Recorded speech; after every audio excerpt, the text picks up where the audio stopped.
adjourn executive session at 8:22. We will now resume the executive committee on A-1852, an ordinance creating within the City of Amherst, Ohio, position for a full-time civilian administrator in the City of Amherst, Ohio Police Department, and establishing the salary terms and other conditions of employment. We still have the Chief of Police here. If you'd like to continue, Mr. Kucherick, that'd be great.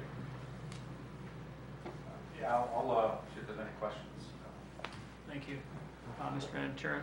So it sounds to me like the responsibilities and required experience would go along with this type of position would require something better than a help wanted sign. Do you plan on looking locally for a candidate, or do you plan on mounting some sort of a recruitment campaign?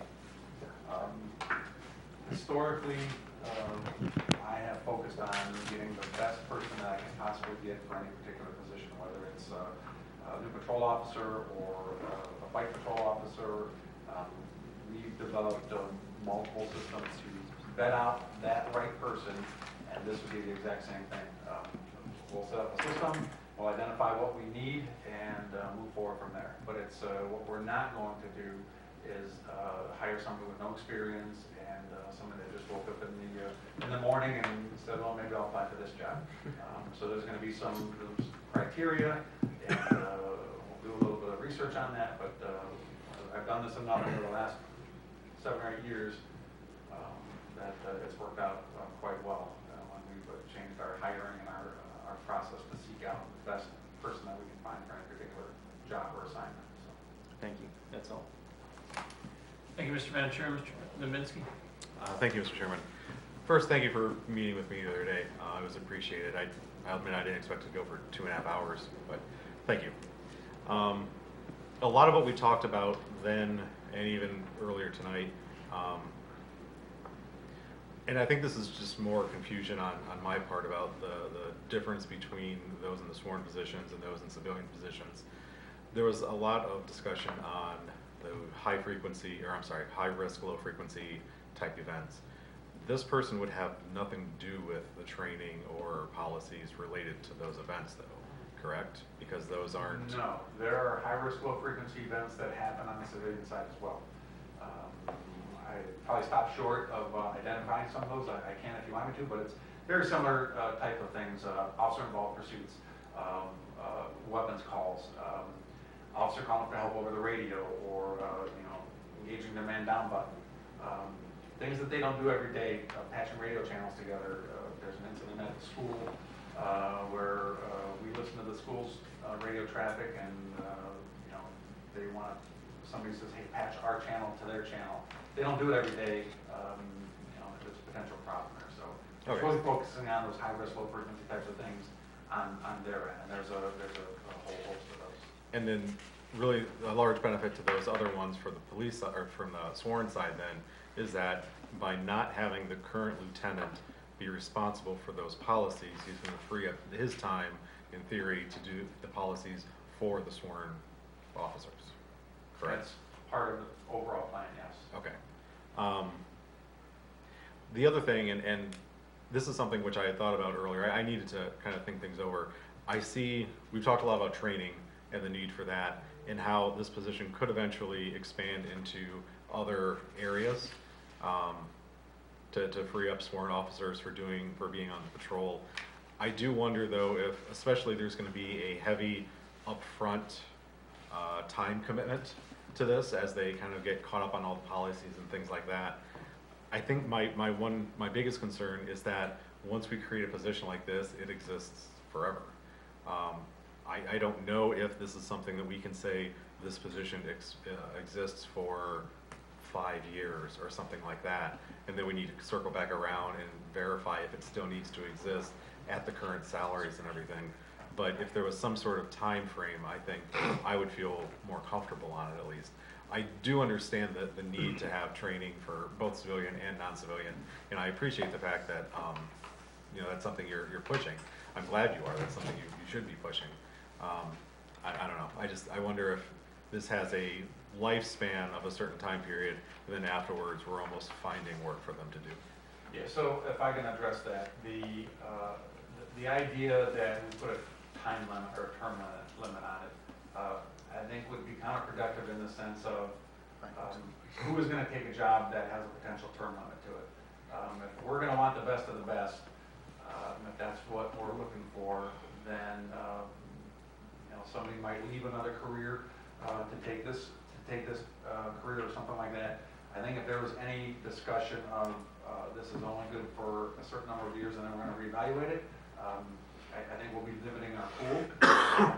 And to your second point, as long as we have a civilian staff and communication center, then the need is going to be there. I don't see anything slowing down in terms of the challenges of what society is bringing us today, that we're going to be able to say we've accomplished our goal and your job is done. It's going to be a never-ending challenge to deal with all the issues that are addressed in the civilian side of the agency.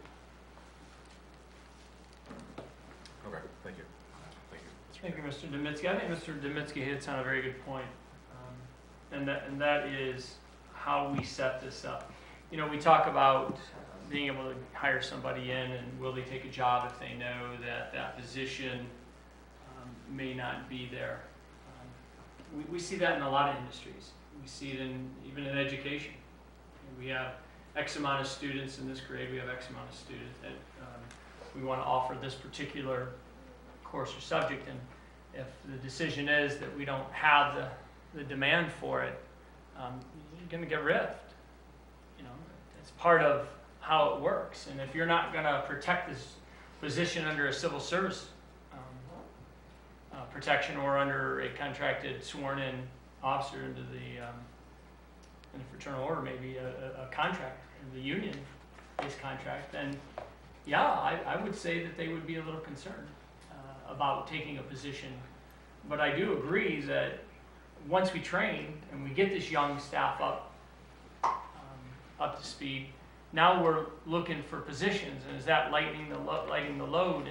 And we have a very large budget for law enforcement, and I appreciate the safety that you provide us, and I'm impressed with our police department, and I think that's a testament to your leadership.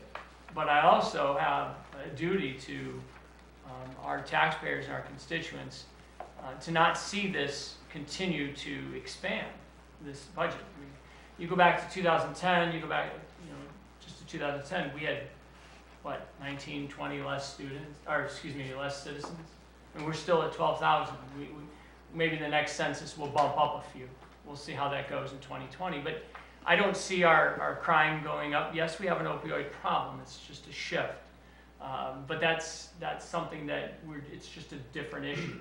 I don't see right now, like Mr. Demitsky said, I don't see a long-term need for this. It sounds to me like just training to get our young officers up and running. And if we have that many young officers, we should be able to fit this into the budget without increasing the budget of the police department. Is that not the case, or am I incorrect? That's absolutely not the case. Let me just say this. If the mindset is going to be, we're going to do some elevated training for a number of years, and then we're going to stop the elevated training and go back to business as usual, I don't want to be part of that organization. Unless we continue our training until as long as there's a police department in the city, we need to train. We need to train the young officers, the young sergeants, the senior officers, the detective bureau, and the same with the civilian staff. There's always going to be something come up, some kind of unfunded mandate, something in society that happens that changes our operation. There's always going to be something. In addition to the simple things that I talked about earlier, some of the training that is just repetitive.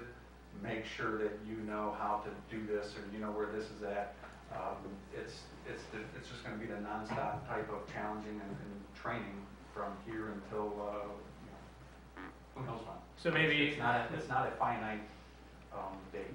So my understanding then, if I hear you correctly, is that you have done the best you can, and your department's done the best you can with the budget you've been given and the staff you're able to hire with it to keep up with these mandates, this new training, the new technology, that there's just an increased need, and this is your best, most efficient, cost-effective way to make sure that we can stay a premier police department, well-trained, and with reliability issues and the safety of our officers and citizens. This is your best solution. I have looked at this from all angles for multiple years. I've talked to multiple people in other agencies and found out what works, what doesn't work. And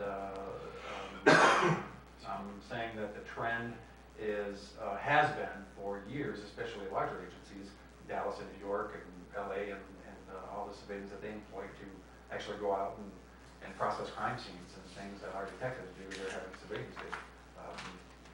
So yes, looked at it from all angles for multiple years, and this is the most cost-effective way, in my opinion, and talking with other my constituents, that to handle this particular need of ours. And it's a large budget, and this is really, as a percentage, a very small amount.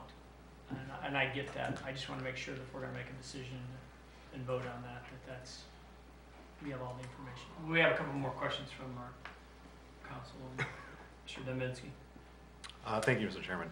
One thing you had mentioned earlier is we farmed out 2 of our part-time dispatchers to other places.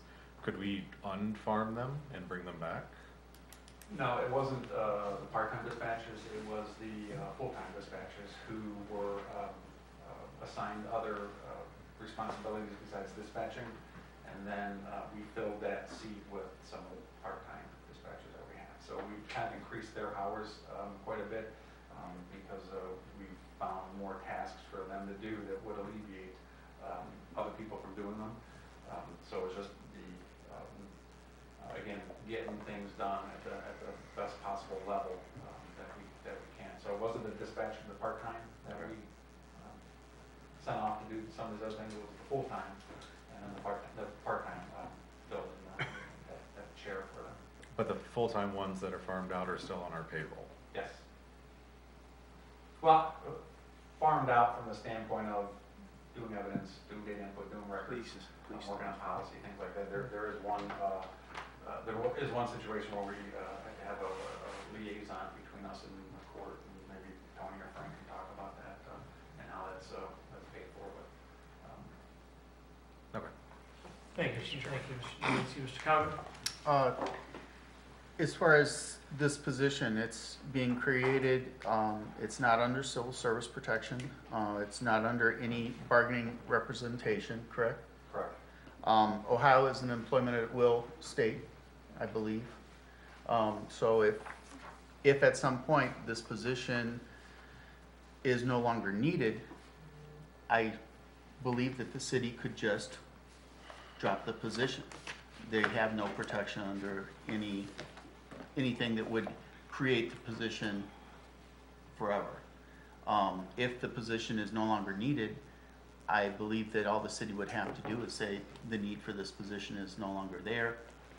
We are dropping this position. That's something, that maybe the law department could. I mean, your comments are correct. So, as far as we don't have to create a time frame for this to be achieved. When it's achieved, if there is no longer a need for this, we simply get rid of the position. And just a statement on that sunset clause that I think Mr. Dominski alluded to, and I can't put words in your mouth, is something that at all levels, federal, state, and local, would probably keep our budget down. Because knowing that your job isn't there permanent, in this case, you're saying because we have right to work laws and because the chief could say, I don't need this position anymore, and by law he can just say we're done. That we now have the ability to not be put in a position where we have to take somebody's job away from them. And that's putting people at the local level even in a more difficult position.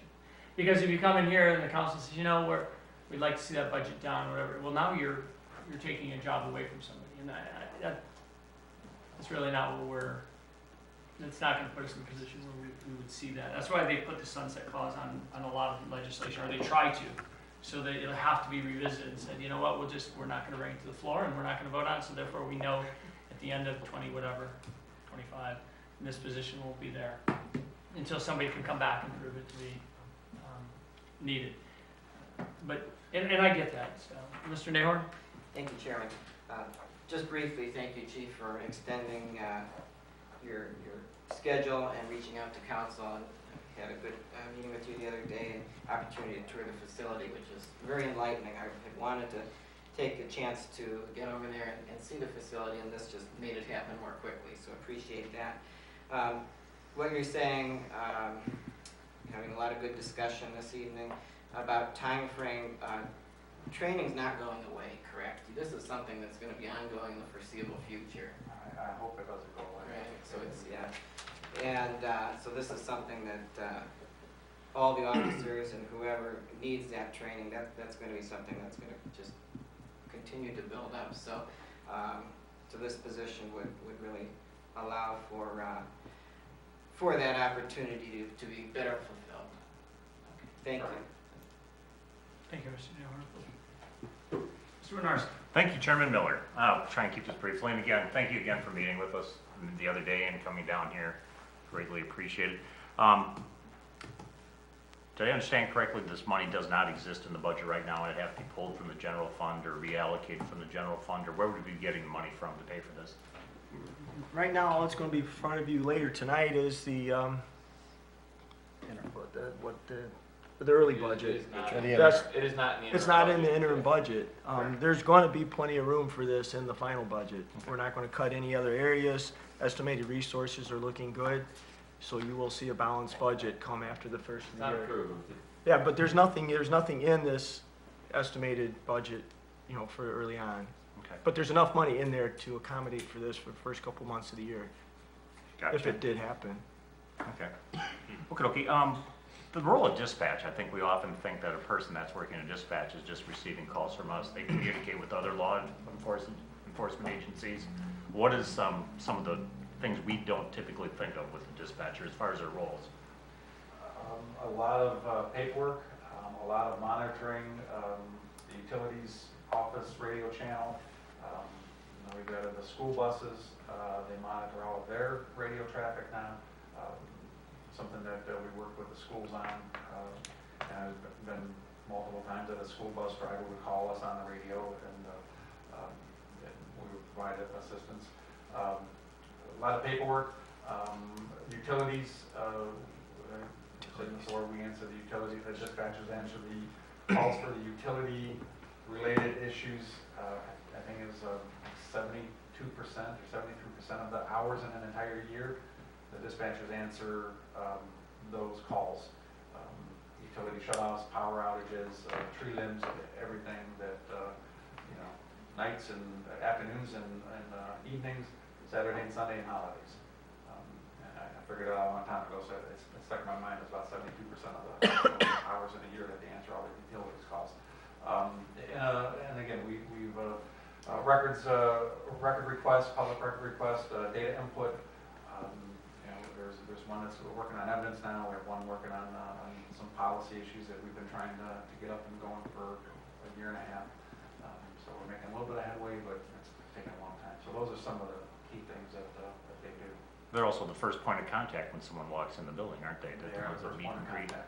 organized, get us off to the appropriate department. Thank you. Mr. Jeffries, want to expand on that? No, sir. Oh, okay. I'm sorry. No, you're fine, Chuck. Okay. Thank you. You're going to have a trainer come in. What is your anticipated? You're going to train a trainer. Who's going to be responsible for that? You're going to be bringing someone in, but you're going to have to fine tune them. Who's going to they're going to respond to report to you, but It would be me. It would fall under my chain of command. okay. But I'm not going to be looking for somebody that doesn't have experience in this field. So it's not. What's important to us is something in the law enforcement field. Of course, when we hire anybody, there's multiple things that are hurdles for us. If you don't have any law enforcement experience, if you don't have any experience with computers, if you don't have any experience with The city itself, we kind of know what the hurdles are going to be with any particular applicant. So the more that we can, there's somebody that lived in the city and knew computers and, did this for 20 years, looking for a different career, it would be ideal. As opposed to somebody that just moved out from out of state and never done dispatching before. Okay, thank you, Chief. Who else is involved in the hiring decision? All hiring decisions are ultimately mine. But who else will be doing interviewing and? Haven't got that far yet. Typically, we said before, we set up a process to set up. I'm not really sure how this process is going to look and what the application process is going to be like. But it will be as extensive as what we've done with our patrol officers and anybody that may be transferring from part-time to full-time, or anybody that is seeking a position on a specialized unit, the detective bureau or bike patrol or SWAT or something like that. It's a lot more extensive than it ever used to be, so it'll be similar to what we've done in the past. Okay, thank you. And just one final question. Thank you for your patience, by the way. An officer goes to police officer training, I'm guessing, it's whatever to become a policeman. Basically, you go through. Right. How do you become a police chief? Well, it sounds dumb, but I'll wrap this. I'll tie this up. You go through the ranks. You get hired in as a patrolman. You promote through the ranks, sergeant, lieutenant, captain, and in many agencies it's a competitive exam. In other agencies it's by appointment. Okay. So in cities that there are cities that appoint their police chief, and there's others that promote from within. So it really depends on the city. Now, here's the follow-up question to that. Isn't there a benefit, though, to an officer being exposed and put in a supervisory position of these different people he'd be ultimately responsible for as they climb the ladder? Didn't you benefit from working in these different positions as opposed to having a civilian do that work? Well, I guess it's really a matter of where do you want a sworn officer to spend their time the most. If we want a sworn officer who went to the police academy, who aspired to be a policeman and be out on the streets and answering calls and dealing with those issues, if we want to take that person and assign them inside and say, forget all that. But at the same time, we still have to make sure they do firearms training. We still have to make sure they do all the other updates that the police officers do, but they're not going to do any police work. They're going to do civilian work.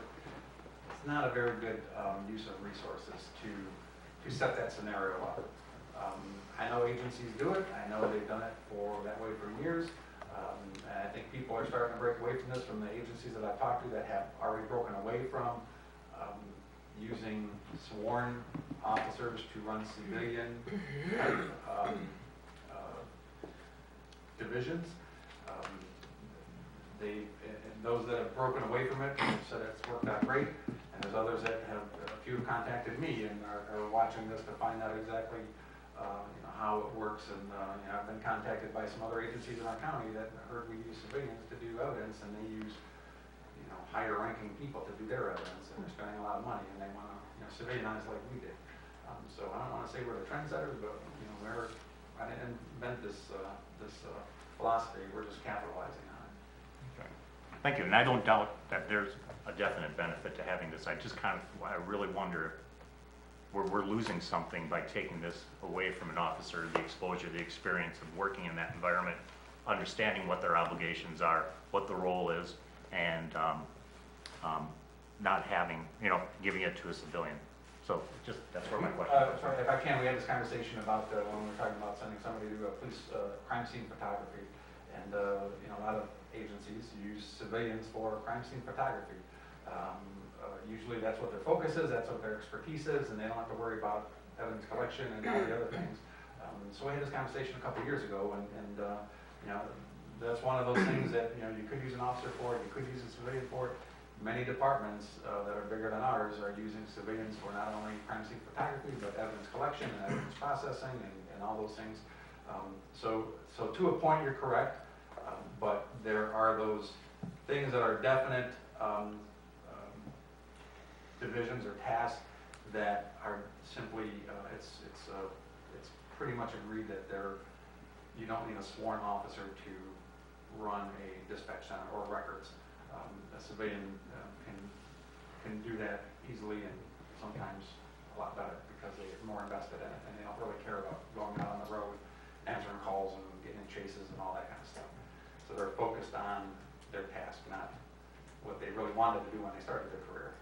Does that make sense? It does. Okay. All right. Thank you, Chief, and thank you, Chairman Miller. Absolutely, thank you, Mr. Mareski. You brought up some good points in regards to, hey, I could bet if I did a poll in other industries such as like education, you asked the teacher, like, what would you rather do? Would you like to grade papers or data entry into their grade book into the computer, or make your copies, or create your lessons a certain way? You'd probably get them to say, just let me be the rock star out there in the classroom and working with the students and engaging, and I think that they would probably choose that as well.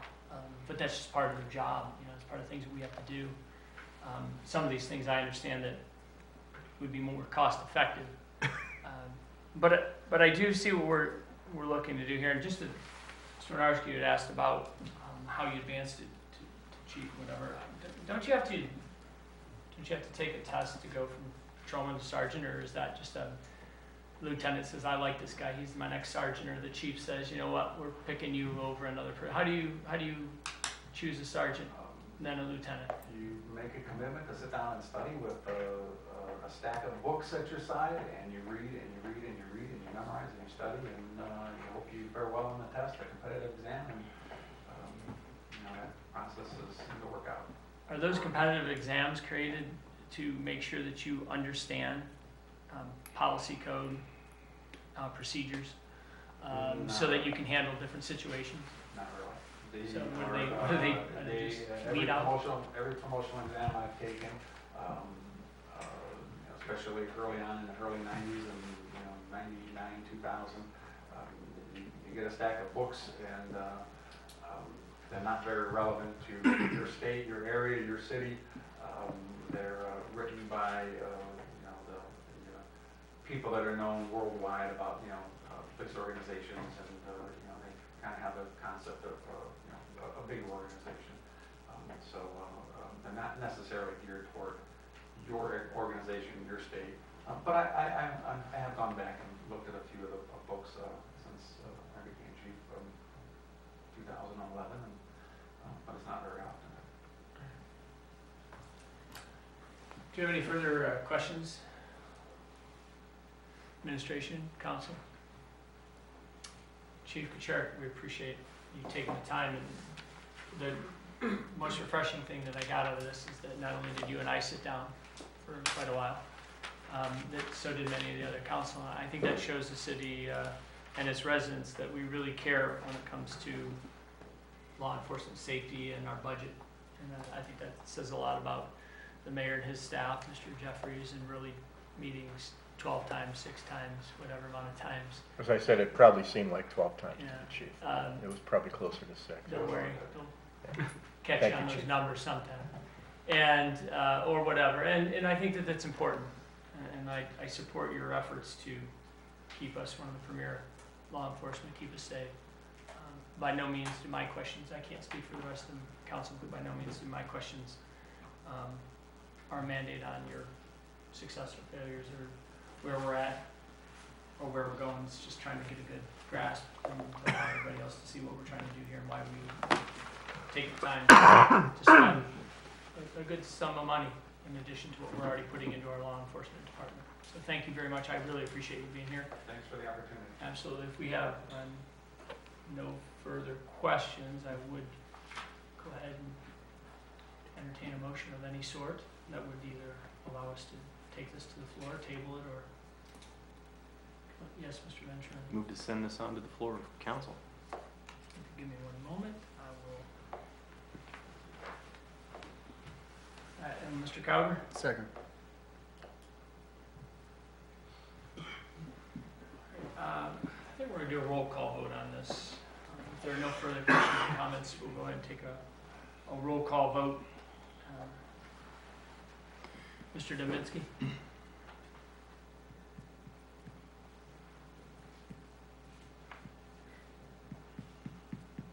Yes.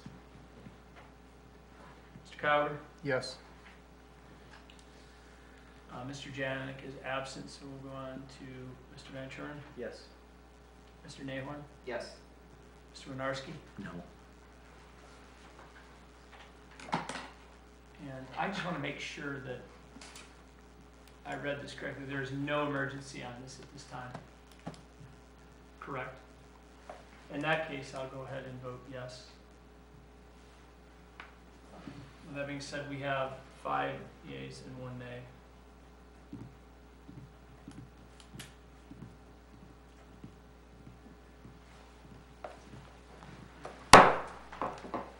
Can't take a motion to adjourn. 18-52 will go to the floor of council. Mr. Cowger. Move to adjourn. We have a motion to adjourn by Mr. Cowger. Mr. Nahorn, Second, please.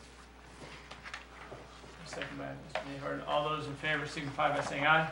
Aye. Those opposed, nay. Ayes have it, 6-0. We're adjourned at 8:50 if my Good eyes are job. holding up. Awesome job. Very good. So I'll just make Mr. Cowger.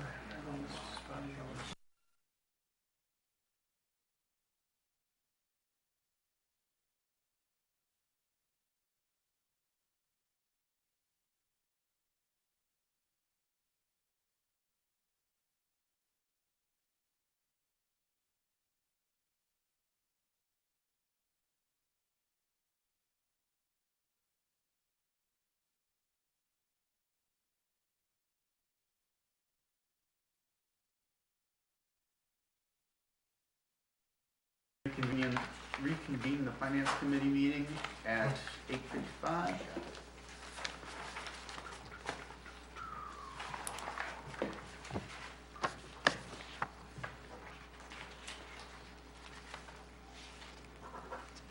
We have 2 more items on tonight's agenda. First item is 8/18/50, the 2019 interim budget. Mr. Mayor? Before you use the interim budget, very much like other interim budgets, it's just to get us through the first few months of the year. Some of the budget's gone up a little bit, but again, it's really good estimated resources, and we shouldn't have any problem meeting those. We did get 2 versions of this budget. Again, this will probably show somewhat the need for the software that we're asking for, because some of the items on the last year's were skewed like one line, so it caused us to reprint that, and there was some addition issues. And then there was one other item, which one was it, Mr. Petek, where the actual total was, The Sandspring account 700, Councilman Nahorn pointed out, thank you, that the total line item for 2019 projected, it should be 59,500, not the 88,381. because that's really good reason for the new software. That might not have happened. So before I use that interim budget, I hope you pass it on, and this does have to get to the county, I think, by the end of the year. Yes, that's correct. So there's enough time for 3 readings, but I would ask we add the emergency so that it does come into effect as soon as the 3rd reading happens. Thank you, Mr. Mayor. I did have one question, and that's the 250 account. If we're taking all salaries out of that account, do we still need to keep the travel and the insurance in that account? Again, it's the interim budget, and I don't want to take it out just in case. I mean, just because we don't have salaries, we do have the contracts and professional services, which are people within the cable TV channel. So there might be, and the insurance, I don't know why it might be there. Those are items that Glenn puts in. Might have been just something overlooked, but I'll be honest, at this point, it's just the interim budget. I would assume keep those in there. Thank you. Thank you, Mr. Miller. I apologize, I didn't catch the Sandspring building changed. I'm now at 700, I thought maybe you had put one of these out to. We did, we caught that tonight, so Yeah, it's we not caught that. changed. Right before. So it's, Okay, so this packet actually is the most updated one. In 700 Sandspring building, all these line items are accurate, and that you have us going 30,000. Going down to 59,500, not the 88,381. $88,381. total So if you average. look at the total for Sand Spring Building, Right. it's currently at $88,381. For 90. These items do not add up to that, they add up to the $59,000. wrong. They do add up to 59,500. Correct. That's what I needed to, okay, that's what I needed to hear, that was the We first. can get a new version out, have that corrected. No worries, I just thought it was one of these 3 pages, so I was digging through that, so no problem. And then, thank you, Mr. Chair, couple more questions here. We have, the cable television, we just talked about that. The 19 is not, was it not supposed to reflect salaries and wages for cable, or if we completely, That last year, the only salaries and wages might have been from the IT department for the beginning of the year, and that's all changed to overhead allocations. So there is no which is what line item? salaries, wages and salaries. So we don't have wages and salaries, everything is professional contracts. Could you give me a line Contracts item? and professional services, they're all 1099s and not employees. Everybody works within the cable channel. Okay, so where would that be then? What line item did you move 250, 70, 50, 52, 111? We took it away. Okay. Just eliminated it. So we have nobody being paid for Correct. doing what we're doing here. Your professional services and contracts. Well, part of the improvements to this room with the technology that Mr. Bukvak's going to be putting in, that will be managed through an outsourced managed service provider. And we, for the amount that we agreed to. But our people now within the cable company is paid through contracts and professional services. They have not been employees. So that's why so we're probably gonna end up doing away with it, or not having to have 250. So right now, we have 60,000 appropriated for that, and then I see the citywide IT is no longer there. Where did that move to? IT for the IT department. And where's the revenue coming in from that IT department? So I was going to jump in on there. So everyone will notice a transfer out line item on all accounts or all funds. That transfer out, all that money is going into fund the IT department, except for the income tax, right? The income tax money that will be moved over for state improvements and things like that. But there was a percentage calculation that Steve worked on with the mayor to come up with how each department's IT funds are allocated to fund. So it's the IT department's $327,000 budget for 19 is not an increase. It is simply a reallocation from other accounts to help pay for the IT services that Steve will be providing. Okay, so our budget for citywide IT right now is 327,000 Projected, For the interim budget. for the interim, yes. which is kind of the expected. And then what line item is that? Well, mine is page 5 of 13. depending Well, on I the version don't know you're what working page on, number but that is. if you look at total IT department, so account 100-7011, Thank you, that's what I needed, 700. yes, So it's 100, 100-7011, 7011. 70, 11. If you look at the total for IT, it's 327,450. Okay. So all the transfers out, aside from the income tax, will add up to that 327,000. Why is the 150,000 that we want to put into software upgrades not? So I think The software. there may have been a difference in understanding. We are projecting, so the way the 150, again, the way the 150,000 for the financial software will be paid, for the financial and utility software, we'll pay it in installments. So they are going to give us a 3-year, no interest payment plan, essentially.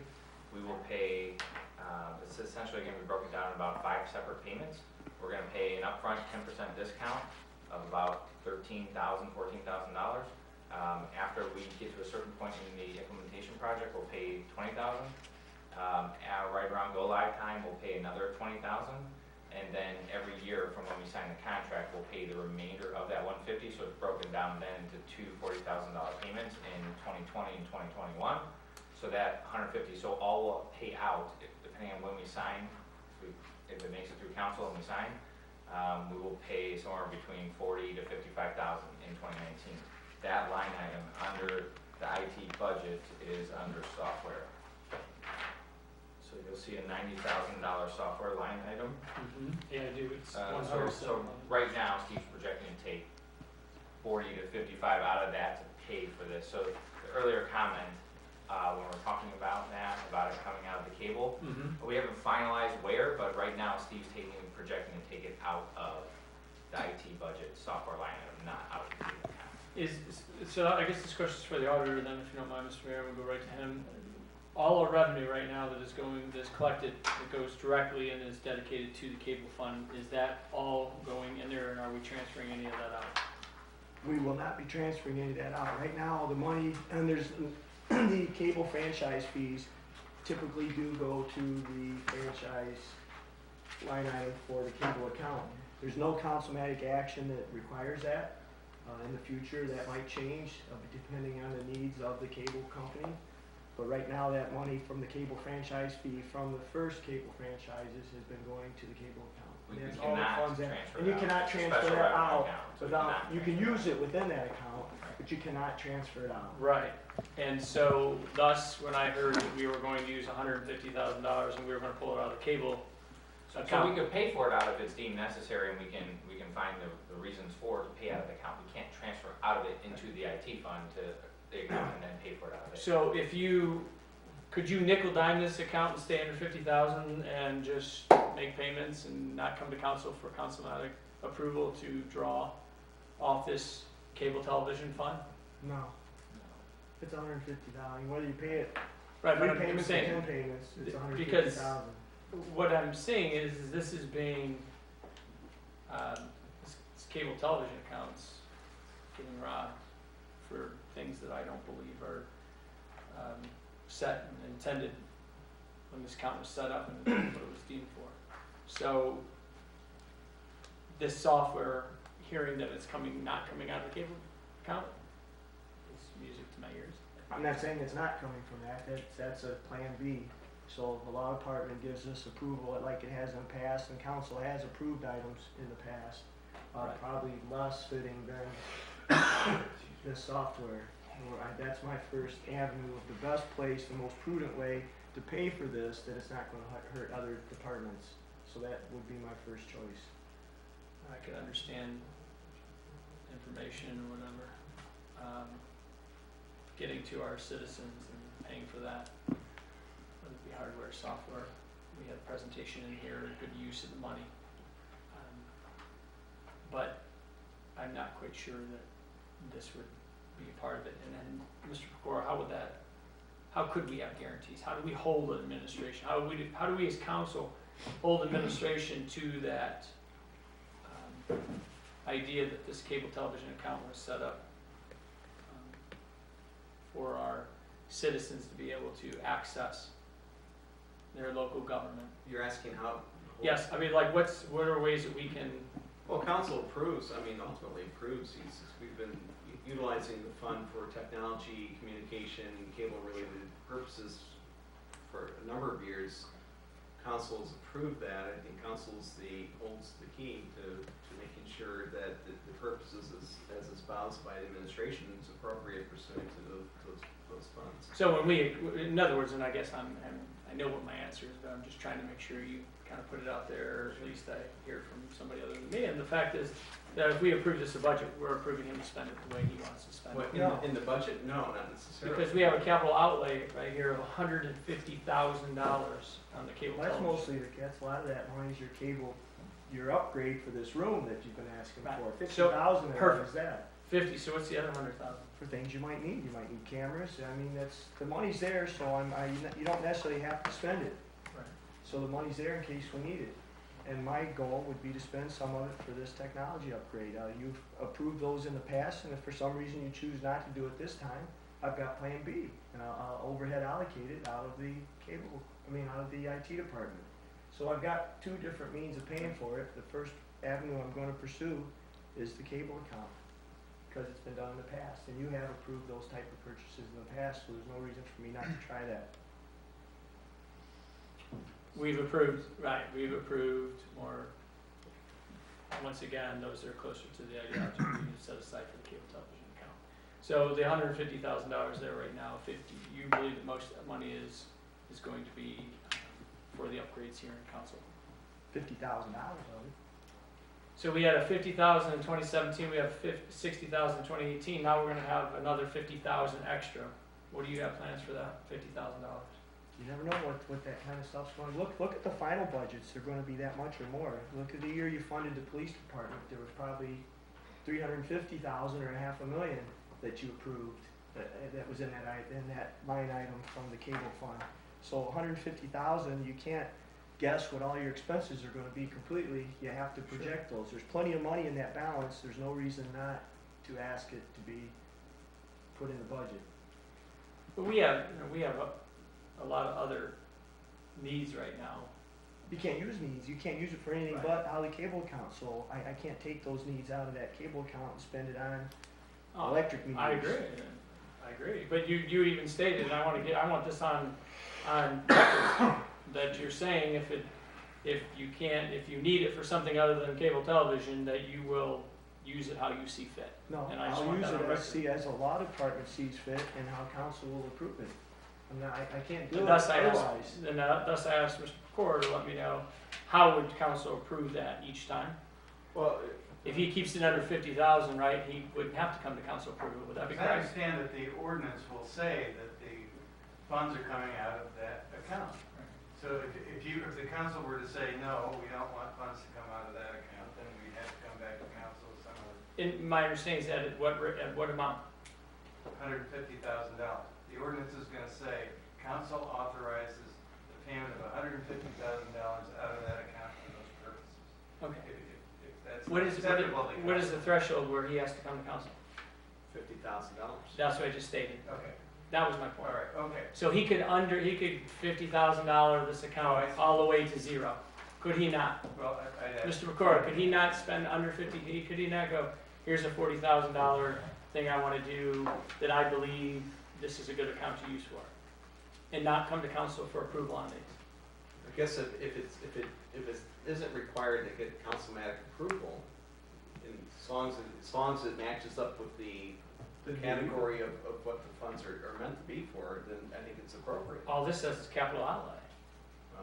So capital outlay could be just about Well, they would have to be approved by the law department. Any of these purchases we made in the past, like computers for the police department, we've got an opinion, I mean, you, Well, also, Mr. Miller, and actually for everybody, the contracts have changed over the years from the original cable account back in the early 90s or whenever. Early 70s, things that, the verbiage has changed as far as the use of those monies from the actual cable company.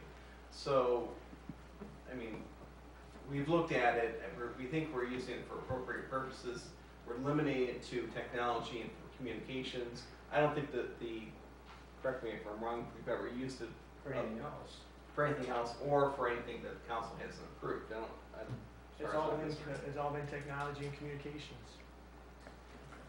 And I want to make sure that stays the case, and I'm letting the constituents know that you would be the safeguard on that. That you'd be the first line of Right. defense. The mayor's office, The auditors are first line of defense too. I mean, if they're gonna see me buying shovels or salt or we've always work got gloves from that communications account. through all the departments about the use, and we've never, I don't think we've ever expended anything beyond what the council's approved, so. And once again, that's why I was concerned when I saw $150,000 software upgrade for Right. From administration's past and Administrative present, parts. Administration's past and present, I've always gotten a phone call from the mayor's office or the auditor's office asking about this very issue. We'll look at it and then give the yea or nay. So it needs to be tied to that original purpose. Thank you. Let me see somehow, Mr. Miller, if that was a mistake on the capital outlay amount and also with it being included in the IT budget. Just validate that, I don't. No, I No want harm that money, validating I want that, that but- money in that budget in case we need it for technology and communication. These modern times, you don't know what's gonna come up with technology and communication. That's not that much money that's needed. And I'm not gonna spend it unless it's absolutely necessary. You're gonna see a significant carryover from that account. I had probably more than that last year to spend, and I didn't spend it. It needs to be there. I would Thank you, point Mr. out Chairman. that in that budget, in the past 2 years, there was $100,000 placed into the citywide IT department. This year, there is a zero. in there. So that $100,000 from the citywide IT looks like it moved down to capital outlay. Exactly. So that money, that it's less appropriations this year at $150,000 versus last year.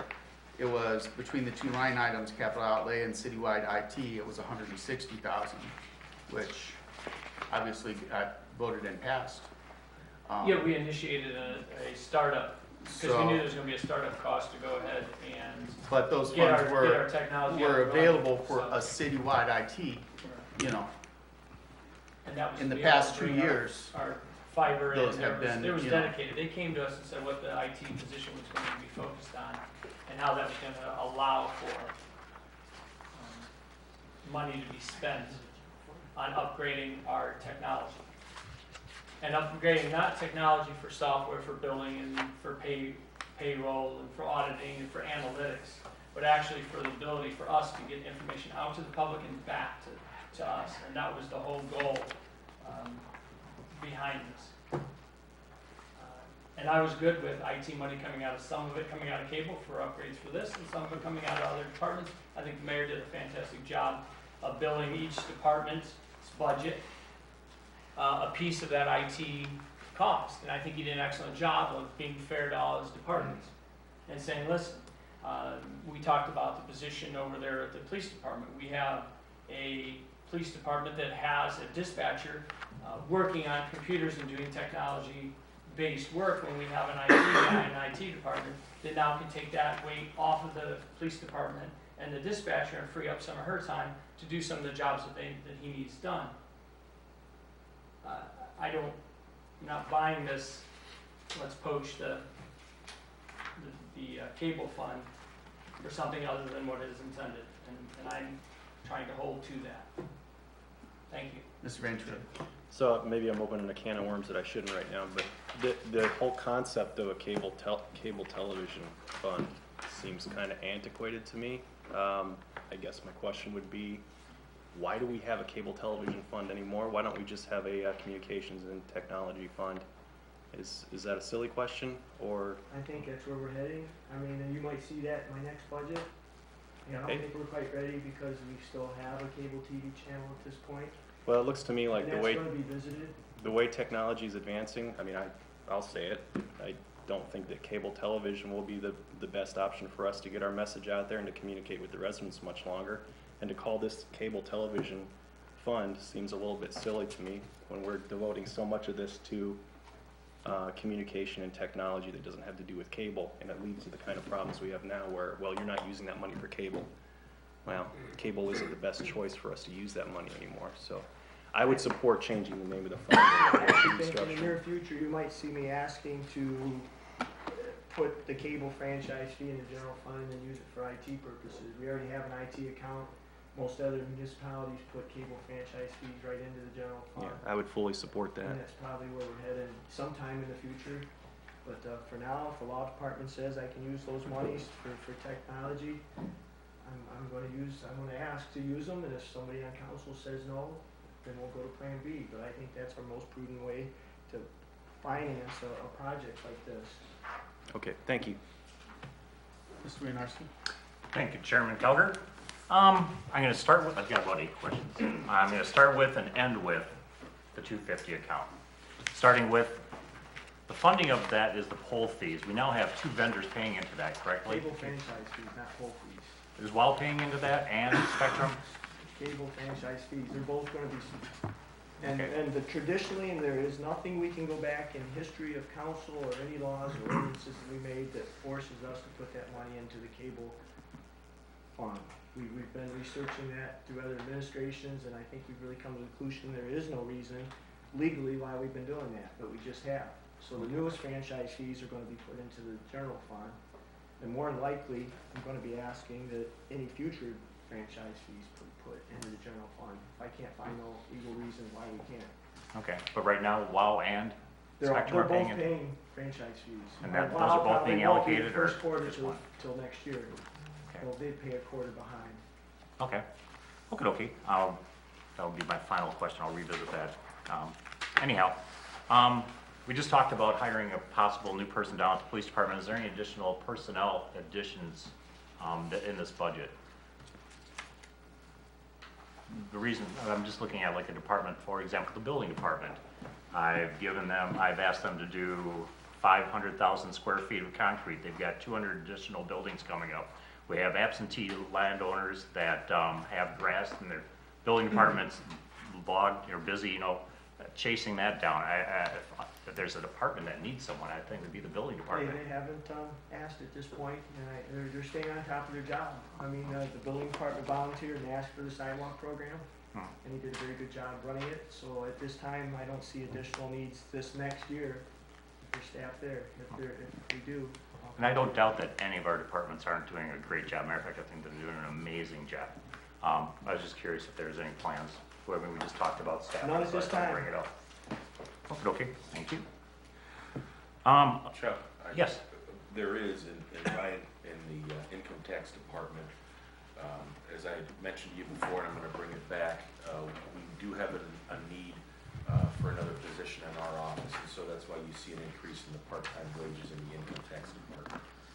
Just to answer that question, yes, it's in there. We have, that's still going to be up to council whenever we come back with that proposed legislation, but we did carve it out in here just for planning purposes, I suppose. Okay, thank you, Treasurer Ramsey. We're gonna go to the roads now. We're gonna do resurfacing. That's a general, what do we have for plan for major projects this year? That's in this budget. You've got portions of Cooper Foster, both the intersection of North Main and Cooper Foster, and then you have the Cooper Foster East. Most of that's funded by NOACA. The other projects, has a lot of funding from OPWC, and then the regular road program. And the reason I'm asking is my And this, concern is. those probably aren't necessarily all spelled out in the interim budget, because none of those monies are due till after the full budget. Right, So I understand those that. will be put into the full budget. But we're talking cash, so it's a good time as any to bring it up, I feel. We got a new K through 3 building going up next to the junior high. The schools have a traffic study. What's our participation in that project? We're working with the schools on that. We've got the traffic study. We've met on possible construction of a turning lane, so we'll participate with that with the schools. Okay, perfect, thank you. Office of the Aging, they're getting another 40,000, what we But got? I wouldn't call that major. That's definitely going to be not what I would consider a major. Well, I think as far as traffic flows, it's major. I mean, that's a bottleneck right Expense-wise, now. I wouldn't call it a major project. Okay. Office of the Aging, got some additional money being spent there. Are we hiring people? Are we buying more? They're servicing some more meals. They have a savings account where they've been putting, which is within our estimated resources and all, but they've been saving up for a new car. Okay, so it's expanded services. They're going to be getting a new car this year. Okay, I applaud you for that. Thank you. Money well spent. Bear with me here. Okay, I guess all the other questions, except for that, I'm going to come back to the cable station here, and this is my final question. Thank you for your patience. The absence, you just mentioned, the demise of the once public, what we once called public access, that's gone, essentially. If it's not gone, it's going away. If we're going to move this money into the general fund, I feel an obligation to advocate for Steel News Live. And the reason for that goes back to the original agreement that was established in the schools. We did participate in the purchase of the equipment and additional funding that was always going towards equipment. Steel News Live gets very little money from the school. Most of it's fundraised. I'd like to advocate on their behalf that we find something that will help them out. If we're going to move this money in the general fund, I feel an obligation to put them in a position where they don't need our money. Now, whatever that may be, I'm curious to learn, is that first of all on the table, and what's your opinion? Haven't talked a whole lot to the schools about it. We have talked last year. There was some discussions on whether the TV channel was going to stay there or not. First conversations with the school was they would be okay if we moved out of that channel, but there'll be more discussions before the final decision's made. Okay, and I expect that to happen in this budget, and that's why I'm bringing it up. there's still monies in this budget, and there'll still be monies in the final budget. What can I do to facilitate an answer, like a specific answer? Are we gonna pay them off? Do they want, are they cool with us just walking away? I don't know that answer yet until I talk with the school. You No, my know, question is, I what don't, can I I do don't to see help? a big need to pay them off, for lack of better words. I mean, they've got a lot of equipment that we financed over the years. Mhm. We've paid for about $10,000 worth of repairs, you know, most years where we, you know, repair equipment. A lot of it's things we don't use. There's been some stuff donated from Fox Television, from our cable TV manager that's there that they use. Right. So, I'll be honest, I'm not gonna have that answer until I make discussions with the schools, and we'll make a good decision. If we do have to, for lack of, you know, for your words, pay them off, we'll reallocate. You know, we're not gonna make them go away, we're not gonna let them go away unhappy and unable to operate. Okay, and it doesn't even have to necessarily be paying up, just some kind of arrangement where they're comfortable with us, the traditional arrangement that we've Yeah, had in this the is past. somewhat, you know, a decision I gotta make. We are two separate entities, you know, we do have two separate budgets. It's been a good partnership for a lot of years. And if we're not getting our benefit for cable access and public access, we need to figure out what's best for our monies, but I won't leave them out to dry. That, I don't know, And that's as best, that's as far out as I'm gonna go with that. okay. Thank you. Thank you, Mr. Chairman. Thank you. Mr. Dembinski? Thank you, Mr. Chairman. Between the mayor's office and the safety service director's office, under new equipment and fixtures, we're up about $5,000. Is that for anything in particular, or just general replacement of stuff? Just in case, a lot of things, you know, light fixtures are falling apart. You know, we had to replace, you know, carpet was 20-some years old, we just replaced that. Some of our desks are starting to fall apart. You Okay. know, it's just, I don't know what I just want it there. The monies, we've got some pretty good estimated resources. Again, that money might be in the final, it just wasn't in last year's interim budget. One of the things I've been asked to ask in relation to those is can part of that be used to replace the pictures of the mayors? We're working on down that. there? Okay. You know, each year we've got them, we've actually had them professionally restored. We've bought matting for them, and now we're in the search for frames and a way to display them. So that's money that we've slowly been putting aside, and hopefully we'll get those back up this next, for the grade school tours, because they always got a big kick out of looking at those.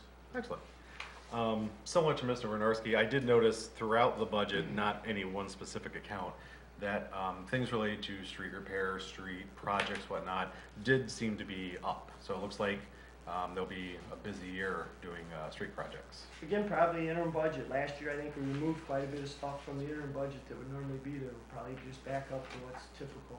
But Okay. there is a lot of plans for streets. I think that tax dollars is sitting there to be used. I'm not gonna save our street dollars for rainy days. We're gonna fix our streets as quick as we can. Which is good. And I actually, within the past couple of weeks, I've had a couple of people reach out to me that live around the schools and have asked about adding in a turning lane and changing traffic patterns and everything. So thank you for working with the school systems and trying to put something in there. I know there was some, back and forth on, is it their responsibility, our responsibility, but it's nice to see all of us come It together really and is. work We for a did better partner on the Amherst. traffic study. I mean, we did work together on that, and I hope to work together. The final plans aren't done and how it's all gonna get paid for, but I assume it's gonna be a good working relationship. We're gonna partner pretty evenly. I think my last question, and these are, I guess, somewhat specific, under the 17010 accounts. There's a couple of new line items here, just listed as contingency. There's contingency general, contingency capital outlay, new program, and storm sooner. Could you speak to what those are? Because when you add them up, they're a good chunk of change. You know, I think those are the items that are in the balance, and I think when last year, for some reason, we kept them out of the interim budget. I don't know why. But they're out there to spend, and it's one of those things we really have to get clarification what they're for. I can find out before next week I would appreciate that. what that exactly is.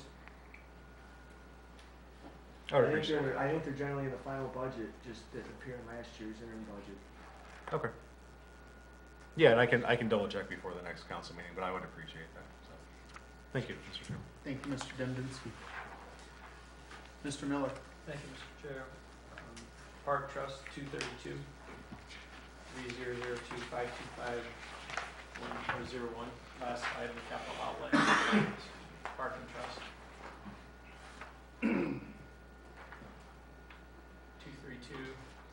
0252501, capital outlay under Park Trust, $50,000. It's not been budgeted previously in previous years.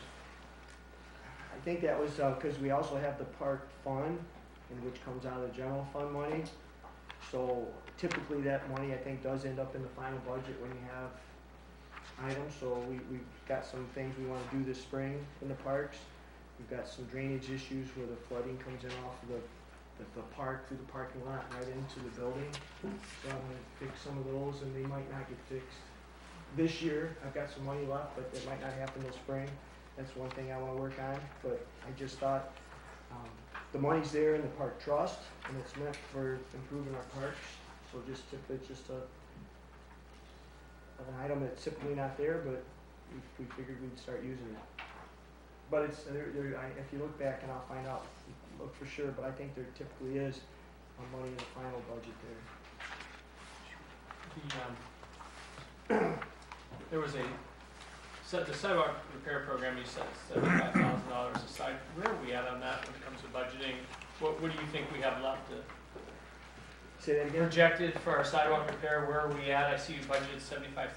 Where are we at? That's that fund, that's just the actual, so we started that 3 years ago. I think it started out at 30,000, I think we went to 50,000. That's just sidewalks that the city owns, you know, things that we need to improve, our handicap ramp. So that's money that we need to spend to fix city-owned type sidewalks, helping with engineering.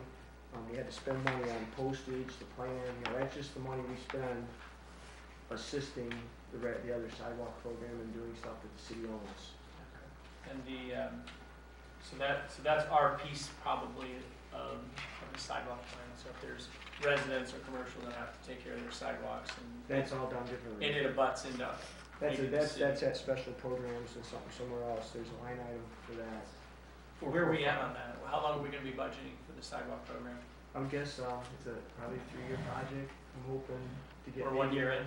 What's that? We're 1 year in of a Well, 3-year this was our project. first year, I don't have the final dollars, you know, I think we did close to 50,000 square feet, so I don't have the exact dollars yet, the building department's starting to generate the invoices. Another item will come to council soon that, will approve all the amounts and square footage and prices that people will be assessed. But I think we're actually going one step further than we have to by law, and sending out invoices, giving people a chance to pay before we assess their taxes. So some people might want to just get it off their plate. And so there's a couple more processes that has to come to council. So that should be to you before the end of the year. Thank you. And then we'll have to post stuff in the council chambers. There'll be a time to people to protest their assessment, and that'll be in front of you if there is. I think people are generally happy with the fact that we're getting sidewalks in. Construction at times, I think, has been problematic, and the landscaping and the safety around the sidewalk once it's put in has been an issue, and I appreciate I think it. we learned a lot on this first go. I mean, we bit off probably more than we should have chewed on something this big, you know, first time doing it, so we learned a lot.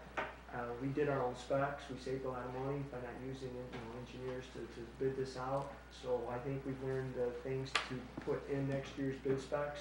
A little more timely from the start, removal to actually finish landscaping, there'll probably be a time period rather than a finish. So, you know, the contractors stick to the bid, we just didn't put enough specs into it, but even at that, I think it went really well.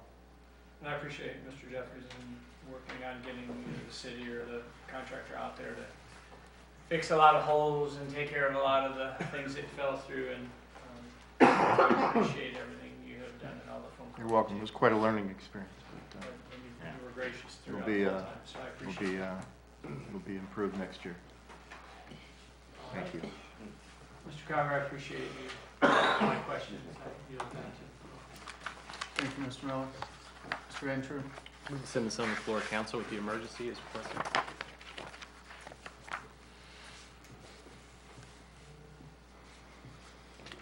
Mr. Dembinski? Second.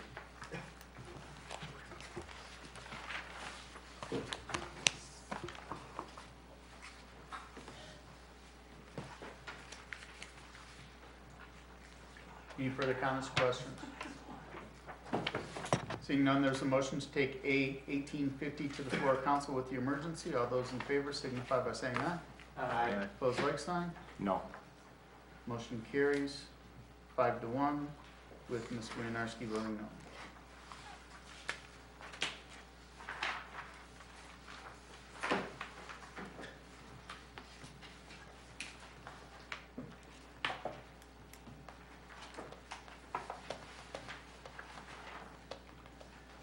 Next item, A1853. An ordinance authorizing and directing the Safety Service Director to solicit bids to supply the city with gasoline and diesel fuel, and authorizing and directing the Safety Service Director to award the contract for such products to the lowest and/or best responsive and responsible bidder and declaring an emergency. Mr. Jeffries? Yes, I would like to put this one in front of you. Due to current supplier opting out of a 3-year contract after 1 year, we're back to you on this one. As the chairman said, we are going to need the emergency on this one so we can get the bid prepared and get it out for quoting. So, any questions, I'm happy to answer them. But we certainly don't want to run out of gas and diesel fuel for the city. Madam President? Yes, when this goes to the floor of council, presuming it does go to the floor, will you need also a suspension of rules? Yes, please. Okay.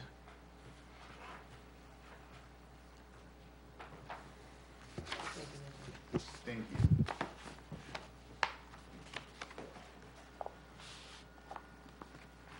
Apologize, just a second, let me get some writing down here.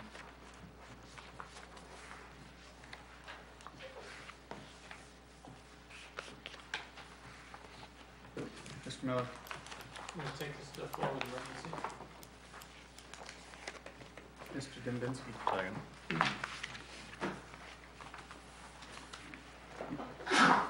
Bless you.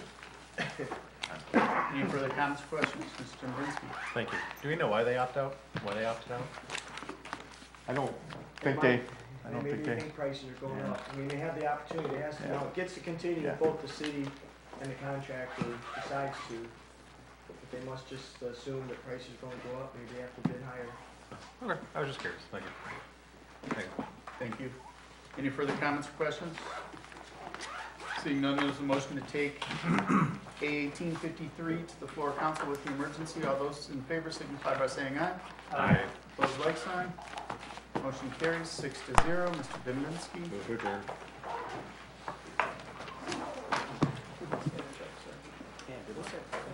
Need a second, guys.